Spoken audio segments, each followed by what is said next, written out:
இதான் யூனிஃபார்மா? எவ்வளோட சம்பளம்? ஏய் உன்னதான் கேக்குறேன்.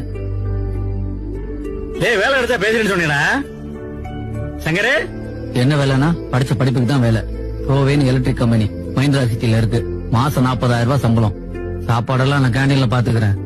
பாரு, வேலை கிடைச்சிருச்சுங்கிறதுக்காக மூஞ்சிக்கு நேரம் பேசுற வேலை எல்லாம் வச்சுக்காத. அம்மா மேல சத்தியம் பண்ணிருக்கேன். மாசம் சம்பளம் வாங்கினதுக்கு அப்புறம் தான் உங்ககிட்ட பேசுவேன். அது என்ன அப்பா கிட்ட வாட்ஸ்அப்ல மட்டும் பேசுறீங்க, நேர்ல பேச வேணான்றீங்க? அது ஒண்ணு இல்லைங்க, எனக்கு எங்க அப்பாவுக்கு ஒரு சின்ன பிரச்சனை. வேலைக்கு போய் மாசம் சம்பளம் வாங்கிட்டு தான் பேசுவேன்னு அவசரப்பட்டு அம்மா மேல சத்தியம் பண்ணிட்டேன். எப்படா வேலைக்கு போவோம், எப்ப சம்பளம் வாங்குவோம், எப்படா அப்பாட்ட பேசுவோம்னு. வழக்கமா ஆம்பளை பசங்களுக்கு அம்மாவை தானே பிடிக்கும், நீங்க என்ன அப்பாவை சொல்றீங்க? கரெக்ட் தான். ஆரம்பத்துல எல்லா பிள்ளைங்களும் அம்மாவை தான் பிடிக்கும். போக போக அப்பாவை ரொம்ப பிடிக்கும். ஏன்னா அம்மா இடத்த நிரப்புறதுக்கு பொண்டாட்டி வந்துருவா, அப்பா இடத்த நிரப்புறதுக்கு அந்த ஆண்டவன் தாங்க வரணும். எனக்கு மட்டும் இல்லைங்க, எல்லா பிள்ளைங்களுக்கும் அவங்க அப்பா சாமி மாதிரி.